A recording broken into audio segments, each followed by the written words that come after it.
Welcome to the Runna Podcast. I'm Ben, head coach. And I'm Anya, international marathon runner.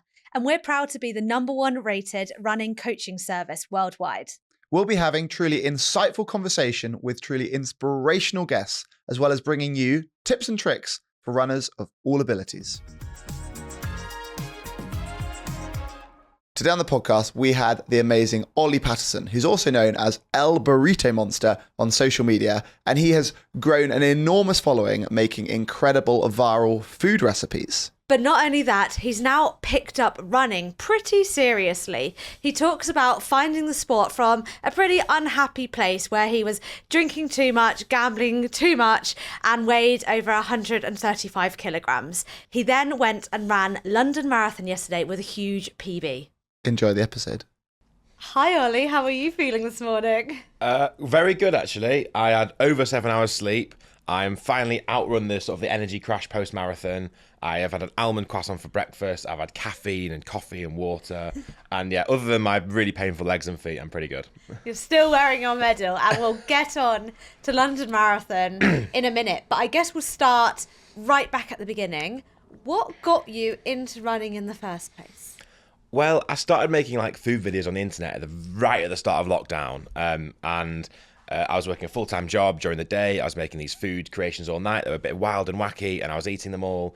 And I just basically put on 20 kilos just from eating all this food. So when I eventually managed to be like, oh, this could be a career opportunity for me, I'm going to quit my job. I was like, right, if I'm going to do this properly, I need to sort of get on top of fitness as well. So I was like, right, I'm going to run, I'm going to try and lose some weight.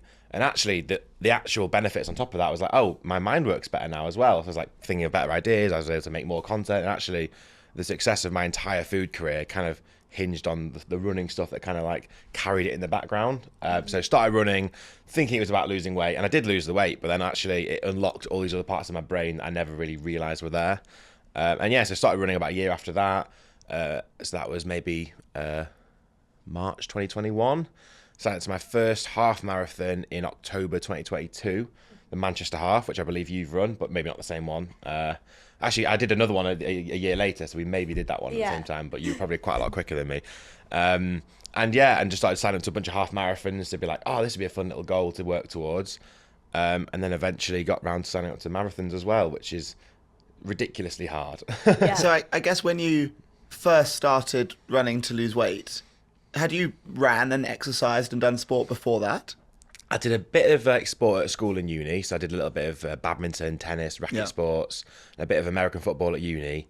I did sign up to do a half marathon at uni that I never actually trained for, and it actually got cancelled at the last minute. So my untrained self was probably secretly happy that it got cancelled because it snowed the night before quite heavily. But yeah, I'd tried to do the odd jog around the block and struggle to get a 2K in, and it was sort of run walking to sort of just get out and around the block. But I was always quite a sort of a big guy. So at my peak, I weighed about 135 kilos. So every sort of kilometre was a struggle back then. So how did getting into your running at 135 kilos go? And talk us through those first few runs, those first few weeks. It was a lot of pain. It was a lot of shin splints, a lot of trips to the chiropractor for back problems, and all these I was getting so many problems where I'd try and run myself so hard to the point where my body started breaking, and I would have to take a month off running. So it's basically going hard, having to take a bit of time off, and then every time I went at it, I was a bit lighter, and the shin splints started being less of a problem, and the trips to the chiropractor helped me, and the back started to stop flaring up. So when I eventually got down to 100 kilos, so 35 kilos down, all these problems that I was having sort of melted away a little bit, and they just stopped being issues anymore. Have you always been this driven? You started just making cooking creation videos, and then you stuck at it so much that you became an internet sensation. Then you picked up running, you were saying, just jogging to lose weight, and then you just randomly sign up for a half marathon and fully believe you can do it. Where do you think that comes from? It's actually, I've got quite an addictive personality, so I've always got multiple addictions on the go at once, and right now my addictions are content creating and running. They've also been sort of alcohol, gambling, tobacco. So as my current addictions go, those ones have all nipped in the bud, and now my current addictions are all kind of contributing towards my future. So it's quite nice to have sort of addictions in line with what I actually want to do in life. I guess because what you just ran on the weekend, yesterday, was so incredible, it's quite helpful almost to understand where you were in your worst point in time? So you said you were smoking, gambling, drinking. What was life like before this new, very healthy, very impressive, very strong Oli? Honestly, it was like absolute complete low point. It was like I would be drinking every single day without fail. If I didn't drink, I'd get to like 3 a.m. I was like, I can't sleep, so I'd have to have like 4 beers on my own in my bedroom at 4 a.m. just to get some sleep. And then How old were you at that time? that was probably ages like 20 to 23. So it was like proper like boozy era. Like there's a point where I think the most I ever drank in a day was maybe 2 liters of rum. So I was like quite heavy on the booze, and now I kind of like have the odd like champagne at a wedding, but like I don't really drink. It's like the odd drink from here to there. Two post-marathon pints, and then sort of like nice to celebrate, but without impacting like sleep and life. And honestly, it seems like a distant memory of a different person. Like it's a complete. It's not remembering it as me. It's remembering like that was a different person. Well, it's funny having not met you in that way to imagine that could have been you, given what you can achieve and what you do now, both in your work and in your fitness. How did you get over the drinking? I guess running, to be honest. It's like, you know, when my early lockdown nights would be spent sort of playing Fortnite with the boys and sort of seeing off like 10 beers on a weeknight, I basically kind of switched that and started going for runs instead. And it would like distract me from both the excessive gaming, the excessive alcohol consumption, and all the food I was eating. So like running was like, it replaced all of these like bad behaviors in my life, and I was able to like go out and do it, and my happiness skyrocketed because suddenly, rather than like having a constant like sort of background null feeling, I was like basically experiencing a constant runner's high. So it was like it replaced all of those negative emotions, and instead I was just like feeling happy and positive. Because I can see how much, like how it all snowballs once you get started. Once you start your running, you realize you can run your 5K, you can keep going, you're losing weight. It's now you've got this positive feedback cycle that you're within, and life's going so well, it's only hopefully going to motivate you to keep getting faster and stronger and happier. What was it that, like, were you really unhappy? Like, what was it that actually got you out on that first run? Because that first run is probably the hardest one to go on when you're drinking, you're playing games, you're doing whatever. It's so much less appealing to go and do that when you don't know it's going to lead to everything it's led to. Yeah, it's really hard to get the clarity of mind when your brain is so foggy. I guess, like, for me, it was just a quarter life crisis where it all happened at once, where, like, I quit my job, I moved back in with my mum, broke up with my ex, and then lost 35 kilos. It was a bit of it was like, oh, my life isn't going where I thought it was, and there's some family issues going on, and I was like, if I don't fix my life, it could be where some of my family members are at, and sort of like a really bad place when they're like 50, 60. So I was like, right, I need to fix my life now so I don't get to that point and live with regret, basically.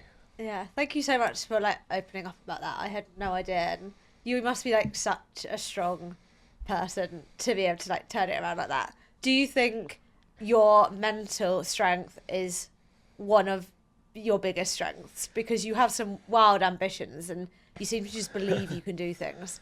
Probably to my own detriment sometimes. It's a bit of an overconfidence. I can believe I can outperform the maths and outperform the system, and somehow because I think when I googled like how quick a 100-kilo person can run a 5K, and everyone on Google seems to think like 20 minutes is the limit for a 100-kilo person, and I was like, oh, I can do 17. It's quite nice. So that kind of gives me arrogance to think I can somehow outperform physics. And when like my Strava and my runner apps are all telling me, oh, your peak marathon time's like 2:45, 2:50, I'm like, I'm gonna go for 2:38, which is obviously way too quick, and I sort of gassed out. But I was like, why not? Yeah, I've outperformed the system before. I'll do it again. But I think I'm at the point now where I've fixed all the sort of the problems in the background, and now I've the point where I probably can't outrun science anymore. And do you feel that you're able to, you continue to make incredible recipes and make incredible food that I'm extremely eye-watering over every time you post it online? Like, do you find that you're now able to balance making this incredible food, which maybe to some extent conflates with this goal of continuing to get faster and stronger and be a healthier weight? Like, how do you find that you balance these two pieces together? Well, it's I guess it's sort of, I'm in a cycle where there's an expectation of an extravagance to all the sort of food content I make nowadays, and like if I'm eating and making that and not exercising on the side, I'm just going to crash and not be able to edit the video because my energy would kind of be drained. So I'm like, well, if I'm burning 2,000 calories running in a day, I need those to get those back from somewhere anyway. So may as well be some big delicious dish, and it can be a bit like content extravagant, and it's like quite a good cycle of make the cool thing, go for a run. the run then unlocks this sort of brain power of when I get back from a run, I'll have the capacity to edit, and it gives you, like, people think like running saps away your energy. Every hour you put into your running, you get 2 hours of productivity back in the rest of your life. And I think that's the main thing that people don't realize is you're not giving time to running, you're getting time back in the rest of your life that you'd otherwise have to spend just like sitting on the sofa scrolling or watching Netflix, or like that energy just comes right back. I'm sure you can resonate with that like exercise somehow gives us energy. It doesn't take energy away. And that's all the... Maybe not marathons. They definitely take energy away, but training runs definitely give you energy back. Yeah. How was the marathon yesterday? I also don't think you were overambitious with... You've got to be confident. You've got to go in believing. And it was such a tough day yesterday. How did it go? Yeah, well, as I was saying before, all the apps were telling me I was on track for sort of a 2:48, 2:50 marathon, and I was like, so that would be like a 4-minute plus pace. I went out at a 3:45 pace, and I held that for 20k or so, and then obviously the second half was probably more like 4:30 pace, I think it was roughly. But I knew my legs weren't going to hold up, so I kind of, before I hit a wall, I brought it right back down. I was like, I want to run the whole thing. I don't want to be walking at the end, so I was like, right, I may as well slow down to a 4:30 now. In my head, I was like, I've got a few targets that I want to hit aside from all that. Like, I definitely want to get like a PB, obviously, which is around 3 hours, like 15 seconds under the 3 hour mark. And I was like, oh, I know Schooner Scorer got 2:56. I was like, oh, I want to beat Schooner Scorer because he's a really good runner. And then also I was wearing Puma's new shoes as well, and I was on a Project 3 thing with them, where basically if I got a PB of like 4 minutes or more, I got a little bonus. I thought it was 3 minutes. What? Was it not 3 minutes? I think it's like, maybe it was, but I got it, and my Puma guy texted me after saying, oh, just let you know, you well done on the thing, and they were giving you a little... the runner's high then was like skyrocketing, because I was like, oh my God. So for context, you had ran how many marathons before yesterday? This was my third marathon, so I did 2 back-to-back last year, 3 weeks apart for my first 2 marathons. And so what were the 2 times you did for those? So the first one was Richmond Run Fest. It was like a little 2,000 person marathon. And that one was me and my best mate were both doing it. We were both being really competitive with each other, and we were both going for sub 3. I didn't really follow a structured plan for it, but I'd done like a couple of 50Ks in training for it, just randomly, and also like some speedy runs and some easy runs. So I was like doing the process, but sort of just like varying up the kinds of runs I was doing. Did a couple of 50Ks that I'd just sign up for them for a bit of a laugh. They were like they're like lap ones, you know, where you just do laps. It was like 5K laps. And I was like, oh, I'm gonna do 10 laps. But that was like stopping at aid stations, and like every 5K I'd stop, have a drink, have a snack, and carry on. So it wasn't continuous running the entire way. But yeah, we were both being super competitive to get sub 3, and I got 15 seconds under, he got 5 seconds under. So we both did it from 0 to marathon and just doing that. And then 3 weeks later, I'd signed up to Lisbon Marathon because I was like, oh yeah, why not? Let's give it a go. Like, I'm able to do half marathons 3 weeks apart. Why not try to do full marathons 3 weeks apart, without realizing that full marathons are much more than double a half marathon, which I learned the hard way. And yeah, so Richmond Run Fest was just under 3 by like 15 seconds. Lisbon was like 3 hours 20. Yeah. So, and so you did 2:59:45. What did you do yesterday? 2:52:39. So that's a huge kind of nearly 8-minute PB. That's fantastic. Yeah, and that's also with much hotter and harder conditions. Like, my first one was like 14 degrees and like dry, but like it was just like the perfect sort of. Whereas this one was like, it was hot, and I think a lot of people went out too quick and slowed down in the second half, which I did. But luckily, there were lots of people, even with elite bibs, that were like having to walk at the end. And like, obviously Anya managed to negative split. One of the very few, if not the only people to negative split yesterday's race. But yeah, managed to run through the entire way. I think every kilometre was under 5 minutes. And just sort of like, got to the end. And I saw, when you see London Eye, you're like, hey, just a couple kilometres, just a couple kilometres. You get to Buckingham Palace, you turn the corner. And I was like, thank God. Whipped my phone out, just got a quick little clip of crossing the finish line so I can complete a bit of a race day vlog. Collated all the various videos of friends that sent me across, so they managed to get a clip of me going around. And so you go. We were having a look at your Strava, and when you passed the runner cheer zone, and I think it's probably the same with mine, you like your pace like rocketed up. How much does the support make a difference for you in marathons? Because obviously, I think Lisbon would have had a totally different atmosphere to Richmond. Yeah. Like, how do these like big major city marathons? Well, Lisbon and Richmond, I would not have got cheered on once. I don't think. So actually, Lisbon was once. Okay. Richmond was 0 because it wasn't like a spectator marathon really. Okay.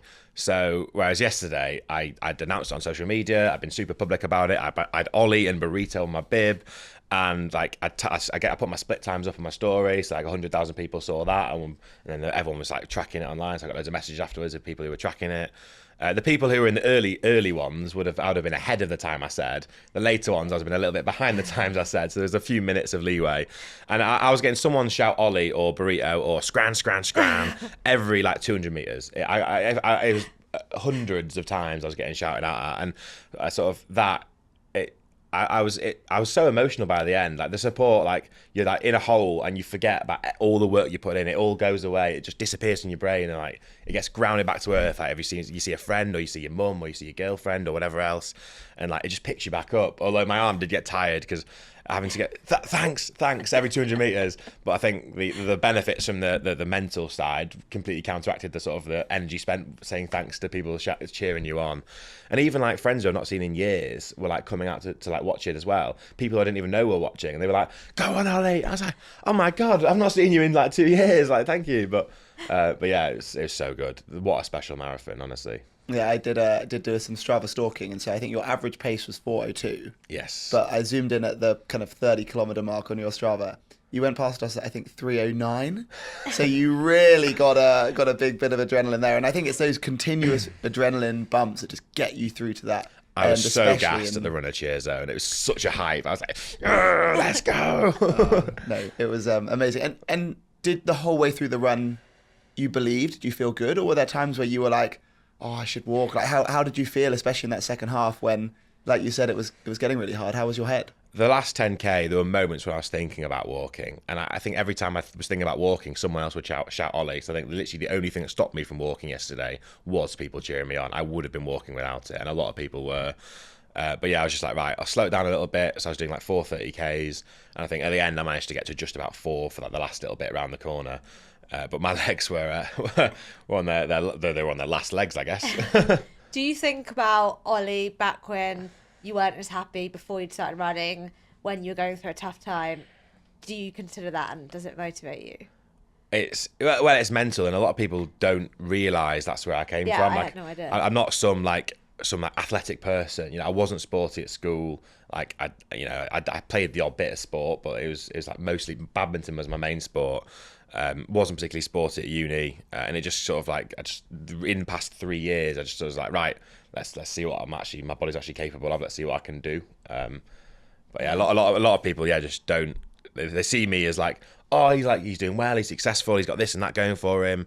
Well, there was a point when I was like not earning any money, not doing any fitness, not my life didn't have a good direction to it, and basically starting to run fixed it all. Yeah. I think it's so important for people to hear that you can do incredible things starting in a very, very ordinary place. And I think the one key theme in your journey, in some of the Olympians' journeys we've chatted to, and anyone who achieves an amazing thing, is working hard consistently at something for a long time. And the only way you're going to be able to do that is by learning to love it. And like, I think you've clearly found a way to love running and love your cooking, and that's why you're excelling at both of them in such a way, and hopefully continue to do for during the next 50 years ahead. Hopefully, you just gotta show up every day, and the motivation doesn't stay as well. You do have to work on it every single time. Like, I think it's just getting out the door. Like, the benefits will come, and you just got to trust the process, and you just got to get your feet out the door, put one foot in front of the other, and just see where your mind goes, and just got to do that every single day, because you're not gonna go for a run today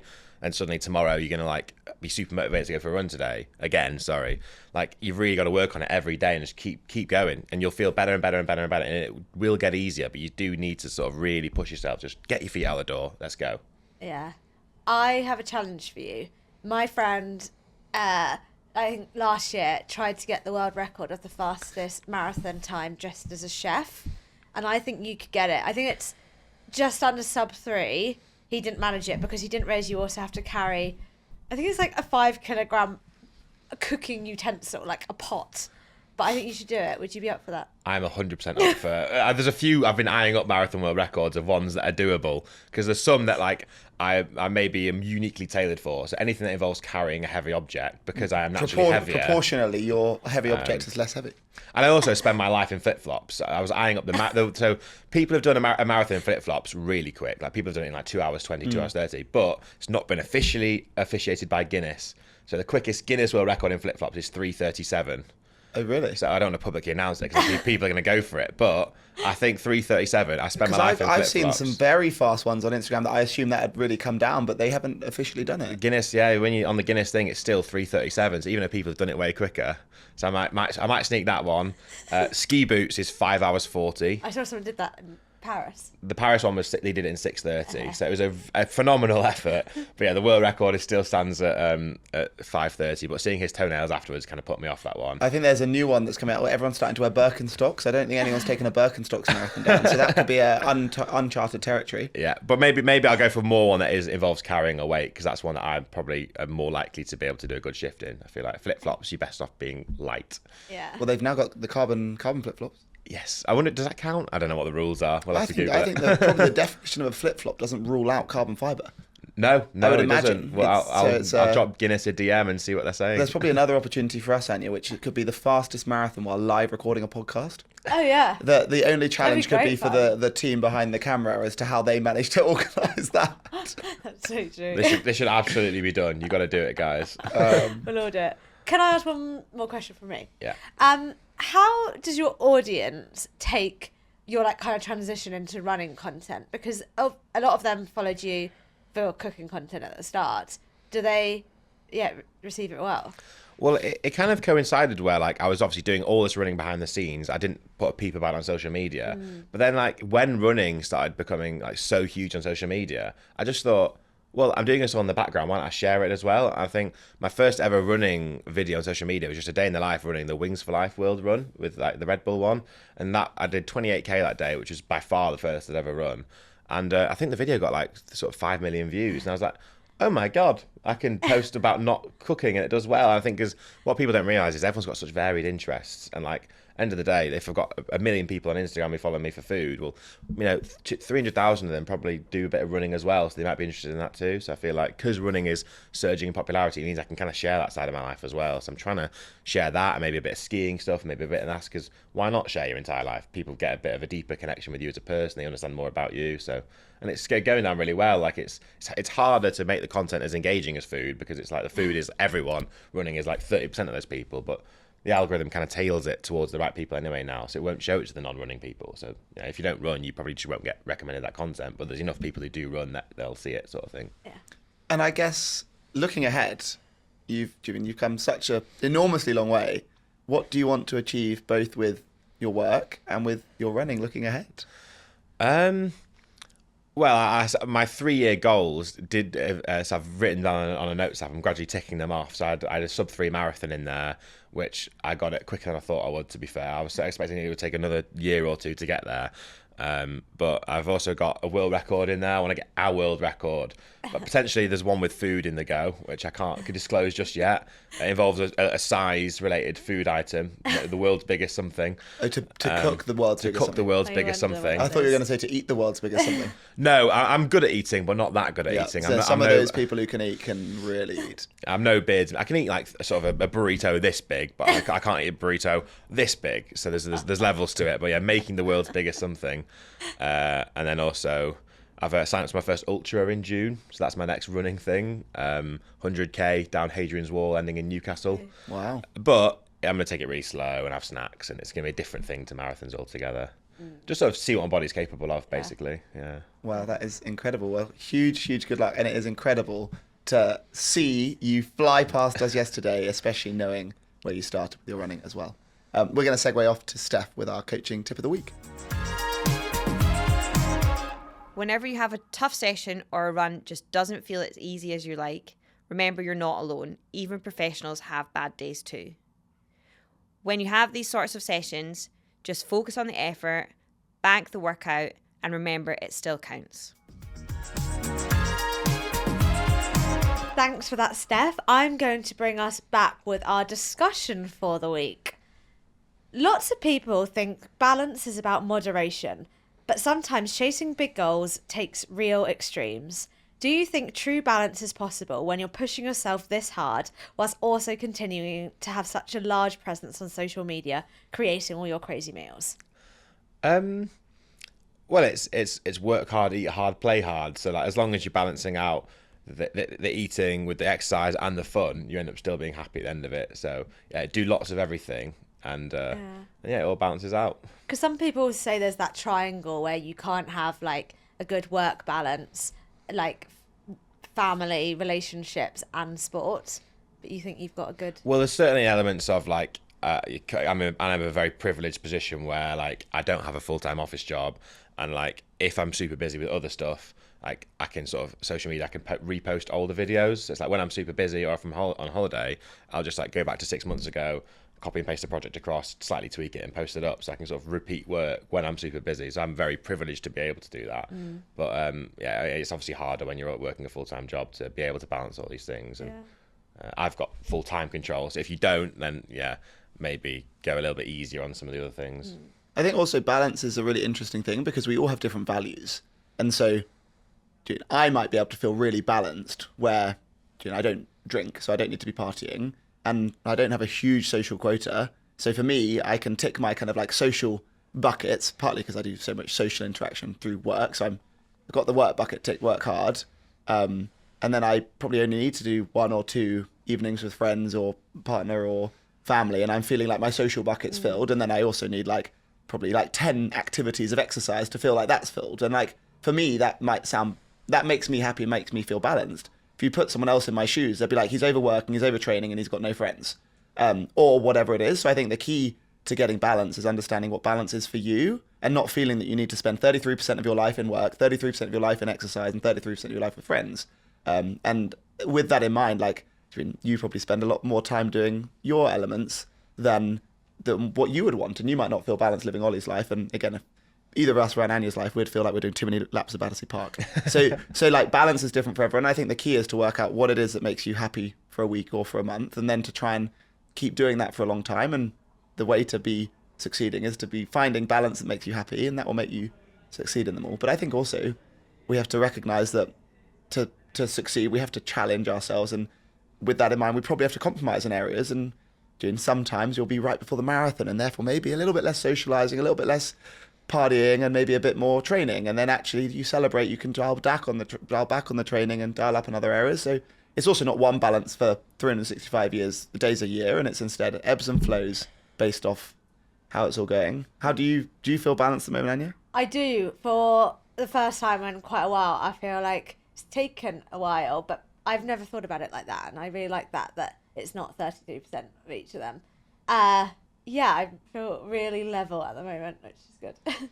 Good. I hadn't thought about it like that, but that is, I guess, me and you probably the same in the sense that my social time probably takes up the least portion of that bucket, because as a naturally introverted person, I'm happy tinkering away with cooking and running on my own for a few weeks, and then I'll see my friends every like month or so. Yeah. Where some people want to see friends like 3 or 4 times a week, and obviously buckets, and And I think also like for me, in reality, I don't socialize through the pub. I can socialize, and my favorite way to socialize is via a run or via a cycle with my friends, going to park run, going to my club cycle ride. And that way I'm able to basically only need to do 2 buckets. I exercise and I work, and ideally I try and see some friends while I do exercise. And I also do quite a lot of talking to people at work, which also gives me some social bucket as well. Moving on, we've got our this or that. So these are obviously extremely serious, very sensible options. So, bearing in mind that you are the burrito monster, would you rather eat a burrito every day for the next 365 days, or not have a burrito for the next 365 days? Every day. Every day. Every day. Because burritos can take so many forms as well. You can have variety in burritos, as my page will hopefully show. And to be honest, I probably do have like 5 a week anyway. Okay, let's level it up. You can only eat burritos for the next 365 days, not just one a day. You can only consume all calories via burritos. So it's burritos and water, or no burritos for you.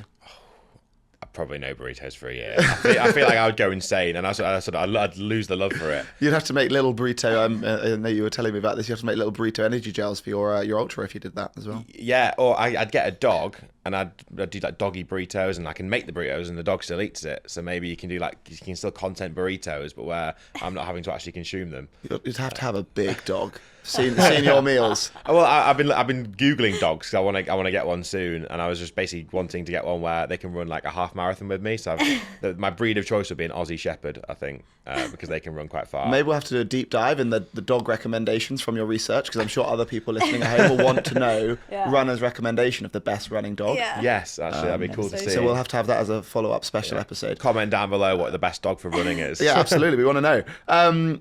Right, next up. Would you rather run your next marathon backwards or in high heels? In high heels. I think my neck would just hurt too much from running it backwards. I've already got a bit of a sprained neck just from yesterday, so I think, high heels. There's other options. I actually met someone yesterday. You could run with a selfie camera just the whole way. Or you could get a little wing mirror.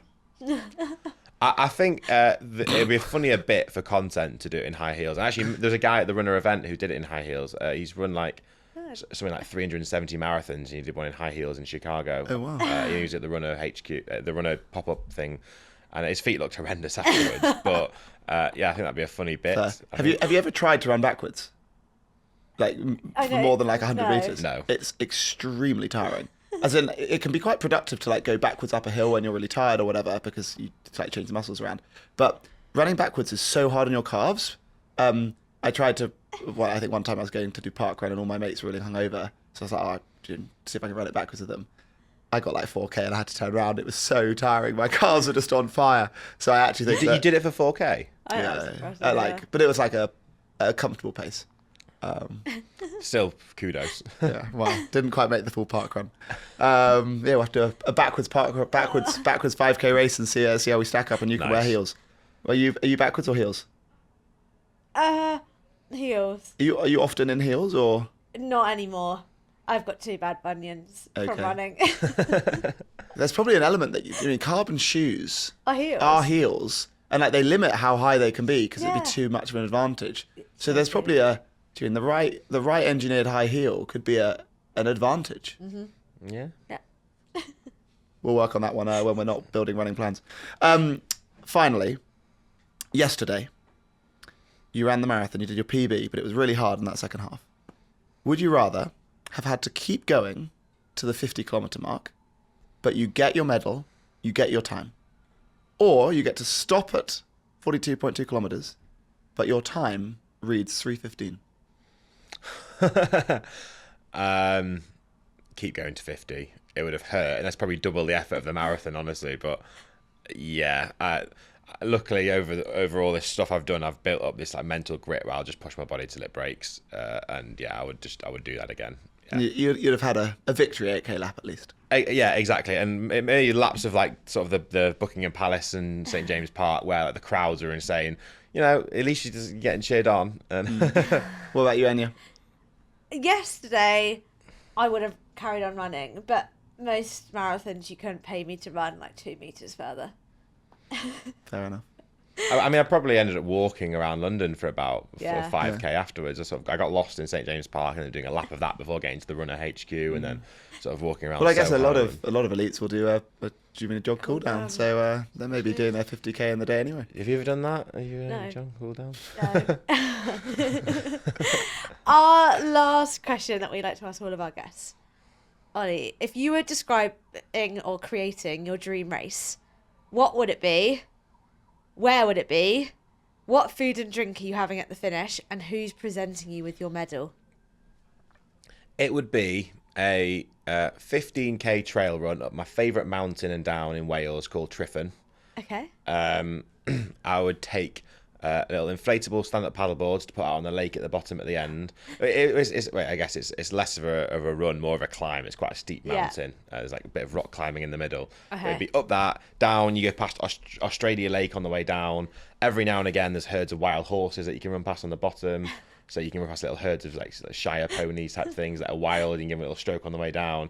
You get to the bottom and waiting for you is a tandoori chicken madras and a garlic naan. Oh.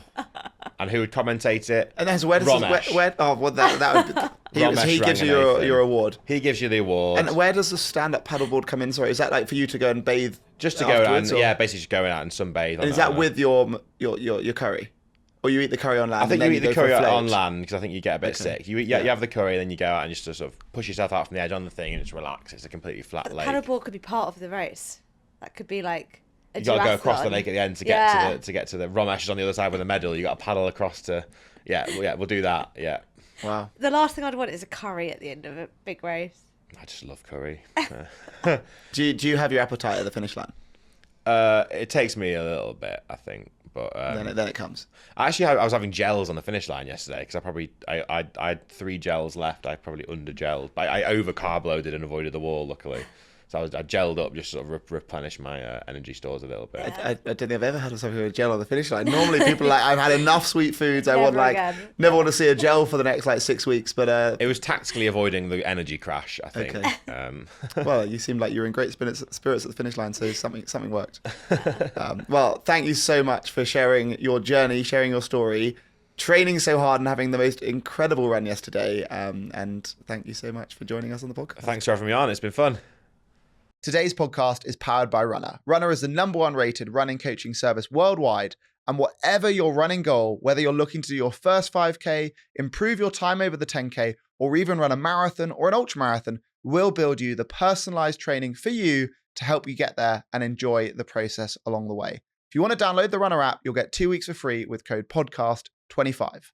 And if you're already a Runna customer, you can head to the premium offers section where we've got a 15% off discount for you off any of our Runna merchandise. And if you enjoyed today's episode, please like, share, subscribe. And if you loved it, give us a 5-star rating. And we'll be back next week with another inspiring guest. See you then.